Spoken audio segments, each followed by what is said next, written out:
নমস্কার, ছবি দত্ত 2529 রান্নাঘরে আপনাদের সকলকে স্বাগত জানাই।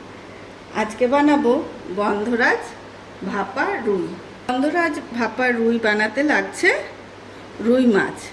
রুই মাছটা আমি সামান্য হলুদ নুন দিয়ে মেখে ভেজে হালকা করে ভেজে তুলে রেখেছি। এবার আমি মাছটাকে মাখবো। এই গন্ধরাজ ভাপা রুই একটা নতুন ইনোভেটিভ মাছের রান্না বলা যেতে পারে, কারণ এখানে রুই মাছটাকে ভাপে রান্না করব।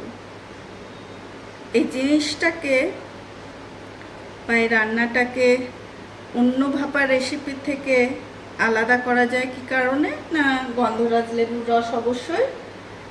আমি প্রথমে নিয়ে নিচ্ছি সর্ষে বাটা 1 চামচ। সর্ষেটা আমি কাঁচা লঙ্কা দিয়ে বেটে রেখেছি। এবার নিচ্ছি নারকেল বাটা সম পরিমাণ।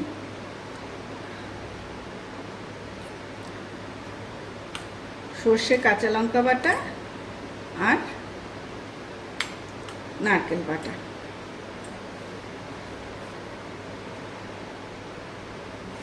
এরপরে নিয়ে নিচ্ছি গন্ধরাজ লেবুর রস।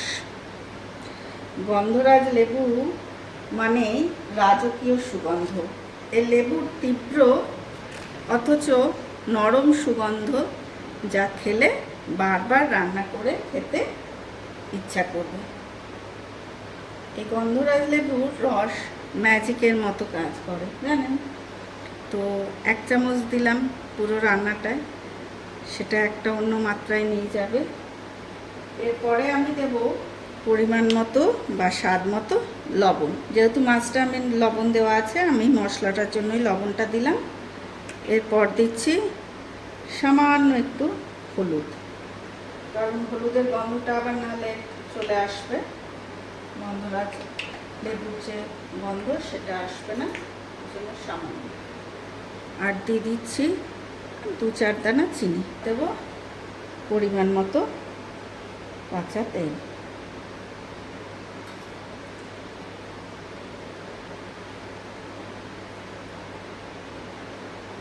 আর দিয়ে দিচ্ছি পোস্ত বাটা। এবার মশলাটা আমি সুন্দর করে মেখে নিলাম।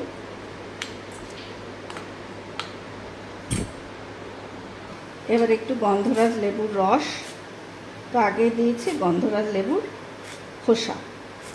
এটা এই সবুজের ওপরের অংশটাই দেবেন, সাদাটা দিলে আবার তেতো হয়ে যাওয়ার সম্ভাবনা থাকে। এবার সুন্দর করে মেখে নিলাম।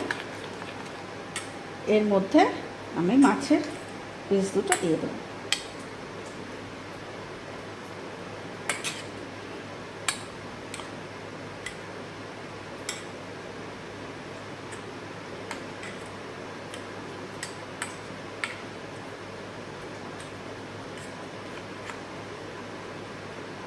দিচ্ছি গন্ধরাজ লেবু আর সামান্য 2 চামচ মতো জল দিয়ে দিলাম, তাহলে একটু কড়াই চাপিয়ে জলটা আমি হালকা করে গরম করে নিয়েছি।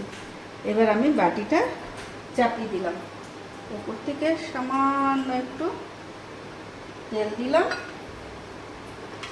আর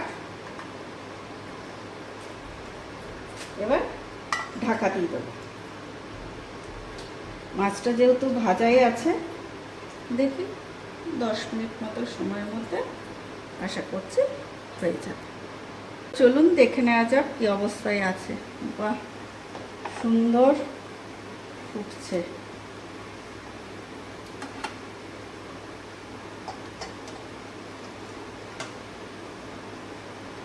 হয়ে এসেছে। 2-4 মিনিট এই গরম জলে খুব সুন্দর ফুটছে ভেতরটা, আর তেলটাও ছেড়ে দিয়েছে। অপূর্ব, এটা খুব সুন্দর সুগন্ধ বেরিয়েছে। গ্যাসটা অফ করে 2-4 মিনিট রেখে দেবো। তৈরি হয়ে গেছে আমার গন্ধরাজ ভাপা রুই। সুগন্ধ বেরিয়েছে না, অপূর্ব। এই রান্নাটা দেখতে গেলে অনেকগুলো উপকারিতা আছে, যেমন একদম তেল কম, লেবুর রস সেটা হজমে সাহায্য করে, তারপরে কম মশলায় ভরপুর সুগন্ধ, গরম গরম ভাত আর গন্ধরাজ ভাপা রুই। বাড়িতে অতিথি এলে বা নিজেদের জন্য তো অবশ্যই করা যেতে পারে, বেশ একটা নতুনত্ব পদ তৈরি হয়ে গেল, গন্ধরাজ ভাপা রুই। আমার চ্যানেলটি দেখতে থাকুন, সুন্দর সুন্দর রান্না দেখুন, আর রান্না শেখো, মন ভরাও। আর সাবস্ক্রাইব করতে ভুলবেন না, আমার চ্যানেলটা সাবস্ক্রাইব করে দেবেন। কেমন লাগলো আজকের রান্নাটা অবশ্যই আমাকে কমেন্টে জানাবেন। ধন্যবাদ এতক্ষণ আমার সাথে থাকার জন্য। নমস্কার।